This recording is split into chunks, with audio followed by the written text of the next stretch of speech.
Hello friends, आपका हार्दिक स्वागत है हमारा यूट्यूब चैनल #पहाड़ी बुला डीपी पर। तो फ्रेंड्स, आज हम आपके लिए टॉप 10 क्वेश्चन लेकर आए हैं। हालांकि मैंने टॉप 20 बनाए हैं, लेकिन थोड़ा सा वीडियो लंबी होने की वजह से आज आपको टॉप 10 क्वेश्चन मैं आपको करवाऊंगा। लेकिन उससे पहले मैं आपको बता दूं फ्रेंड्स, हमारे चैनल पर Ajay Rawat book GK book के कुछ नोट्स अपलोड हो चुके हैं। कत्यूरी वंश और चंद्रवंश जो कंप्लीट कर दिए हैं, आप वहां जाकर देख सकते हैं।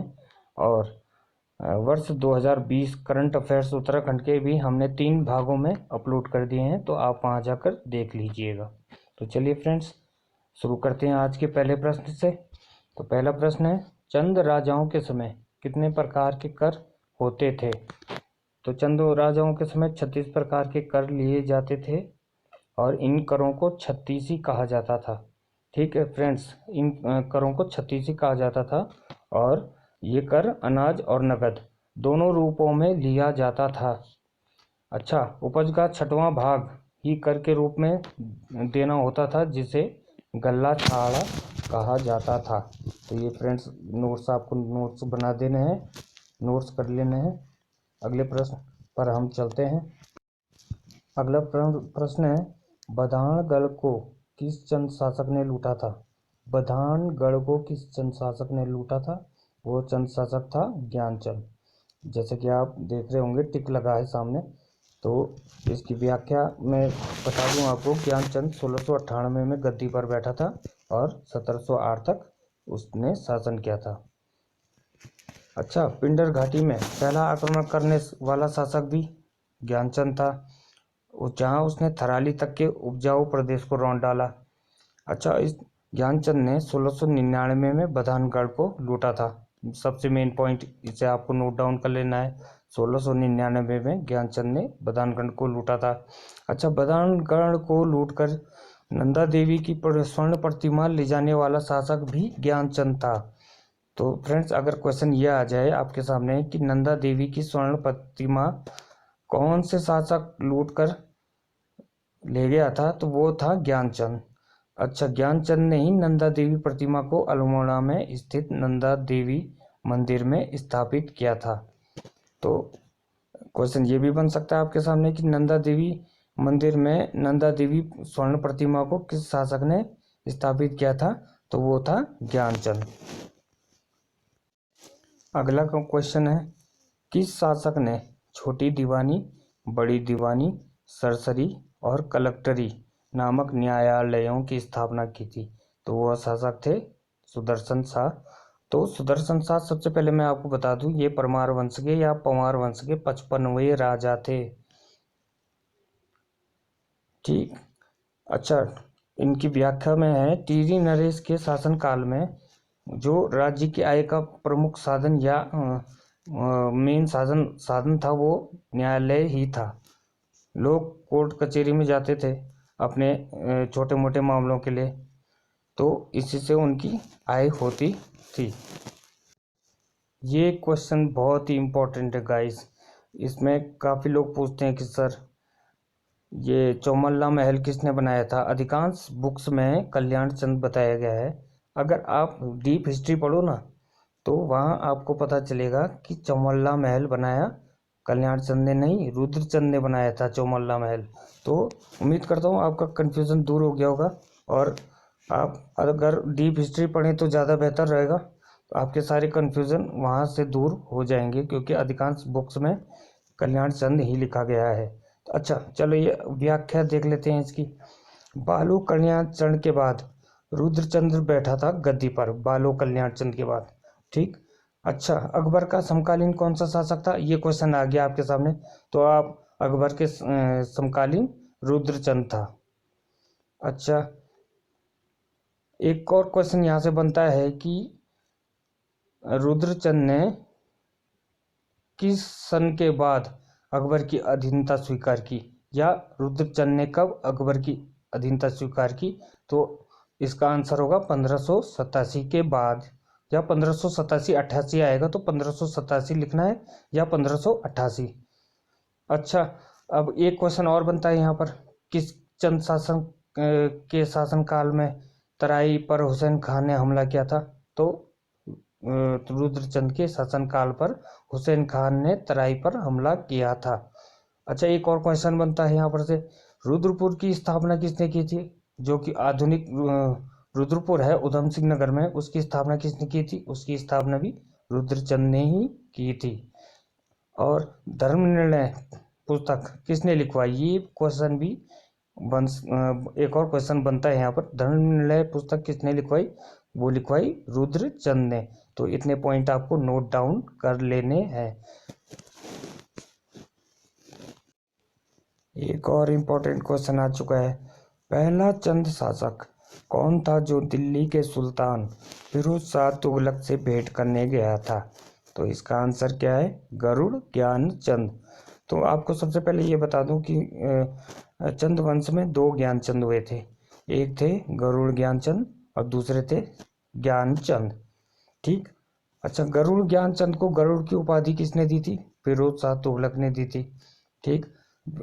गरुड़ ज्ञानचंद विष्णु का उपासक था, इसका राज्य चिन्ह गरुड़ था। बाकी चंद शासकों का राज्य चिन्ह गाय था।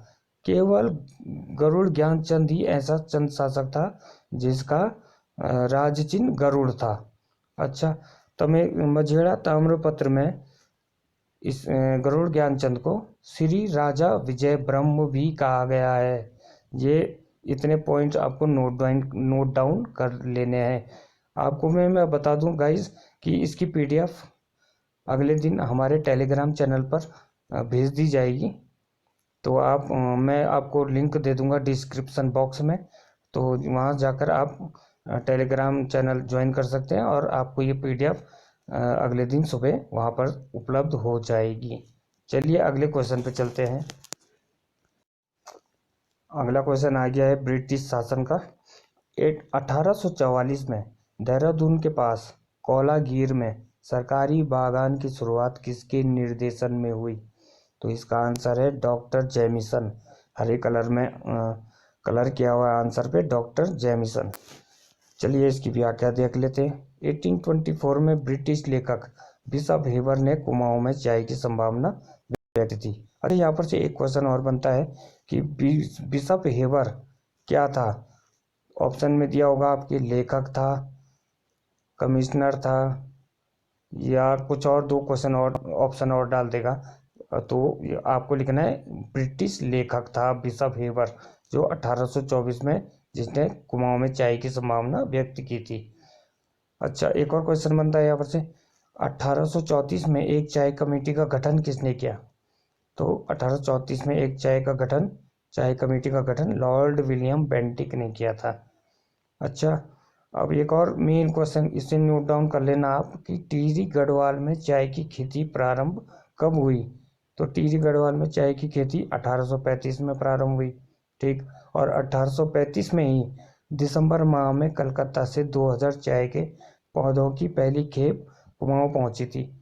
अच्छा, ये एक क्वेश्चन और बनता है यहाँ पर से कि कलकत्ता से 2000 चाय के पौधों की पहली खेप कब पहुंची? तो इसका आंसर होगा 1835 में। ऑलराइट गाइस, तो आप ये इतने पॉइंट्स आपको नोट डाउन कर लेने हैं। सातवां क्वेश्चन आ गया है फ्रेंड्स, उद्योत चंद ने खैरागढ़ पर अधिकार कब किया? तो इसका राइट आंसर है, जैसे कि आप देख पा रहे हो नीले कलर में आंसर किया हुआ है 1688 में। अच्छा, एक क्वेश्चन यहाँ पर से ये बन सकता है कि खैरागढ़ पर अधिकार करने वाला चंद शासक कौन था? तो उसका आंसर होगा उद्योत चंद। उद्योत चंद ने ही खैरागढ़ पर अधिकार किया था, और कब किया था? 1688 में। अच्छा, उद्योत चंद और डोटी नरेश के मध्य जो खैरागढ़ का युद्ध हुआ था, उसके बाद इनके मध्य संधि हुई थी, जिसके तहत डोटी नरेश और ने उद्योत चंद को कर देना स्वीकार किया था। हालांकि उसने बाद में कर देना फिर से बंद कर दिया था। ठीक। त्रिपुरा सुंदरी, पार्वतीश्वर और उद्योत चंदेश्वर नामक मंदिरों का निर्माण भी उद्योत चंद ने कराया। अब यहाँ से क्वेश्चन बन सकता है आपका कि पार्वतीश्वर और त्रिपुरा सुंदरी का मंदिर किसने बनाया? वो बनाया उद्योत चंद ने। ठीक। उद्योत चंदेश्वर नामक मंदिर किसने बनाया? वो बनाया उदय चंद ने। तो इतने सारे पॉइंट्स आपको नोट डाउन कर लेने हैं। एक और कंफ्यूजिंग क्वेश्चन आ चुका है जो अधिकतर पूछते हैं, सर कनकपाल किसका घर जमाई था। तो अधिकतर लोग कहते हैं कि सर कनकपाल भानु प्रताप का घर जमाई था या सोनपाल का। तो फ्रेंड्स, कनकपाल जो था भानु प्रताप का घर जमाई था। भानु प्रताप चांदपुर गढ़ का राजा था और कनकपाल गुजरात की धारा नगरी से आकर चांदपुर गढ़ में आया था। तो भानु प्रताप ने उसके प्रभावित हुआ था, जिससे उसने अपनी छोटी बेटी का विवाह कर दिया था और दहेज स्वरूप उसे चांदपुर गढ़ का राज्य सौंप दिया था। तो इतने सारे पॉइंट्स आपको नोट डाउन कर लेने हैं। तो कनकपाल किसका घर जमाई था? कनकपाल भानु प्रताप, चांदपुर गढ़ के राजा भानु प्रताप का घर जमाई था। एक और important question, the glory that was गुजर देश के लेखक कौन है? तो इसके लेखक हैं कन्हैया लाल माणिक, जैसे कि आप देख रहे हैं पिंक कलर में हाईलाइट किया हुआ है। चलिए इसकी व्याख्या देखते हैं। इस पुस्तक में कन्हैया लाल माणिक ने राजस्थान, महाराष्ट्र, मध्य प्रदेश का जो एक भाग है उसे मालवा कहा है और गुजरात का सामूहिक नाम गुज्जर प्रदेश कहा है। आज का आखिरी और वेरी इंपॉर्टेंट क्वेश्चन, ई गार्डनर को कुमाऊं का कमिश्नर कब नियुक्त किया गया? तो इसका आंसर है, जैसे कि आप हाईलाइट देख रहे होंगे हरे कलर में, ग्रीन कलर में, 1815 में। गार्डनर कमिश्नर के रूप में केवल 9 महीने कार्यरत था। एक क्वेश्चन यहाँ से बनेगा आपका कि गार्डनर कमिश्नर के रूप में गार्डनर का कार्यकाल कितना था? तो वो 9 महीने था। अच्छा, एक क्वेश्चन ये भी बनता है यहाँ पर से कि जब ई गार्डनर कुमाऊं का कमिश्नर नियुक्त हुआ तो उसके सहायक के रूप में किसे नियुक्त किया गया था? तो उसके सहायक के रूप में नियुक्त विलियम ट्रेल को नियुक्त किया गया था। और एक खास बात, विलियम ट्रेल का जो कार्यकाल था उसके सहायक के रूप में वो भी 9 महीने का ही था जी। तो कार्यवाहक आयुक्त के रूप में ट्रेल ने 13 अप्रैल 1816 से गार्डनर के सहायक के रूप में कार्य करना शुरू किया था और बाद में 1 अगस्त 1817 को ट्रेल को कुमाऊं का आयुक्त नियुक्त किया गया था और वो 1835 तक कुमाऊं का कमिश्नर रहा। तो उम्मीद करता हूँ फ्रेंड्स आज का टॉप 10 क्वेश्चन आपको पसंद आए होंगे और इसकी पीडीएफ आपको हमारे टेलीग्राम चैनल पर अगले दिन मिल जाएगी। तो मैं टेलीग्राम चैनल का लिंक आपको डिस्क्रिप्शन बॉक्स में दे दूंगा। तो thanks for watching, have a nice day everyone, thank you.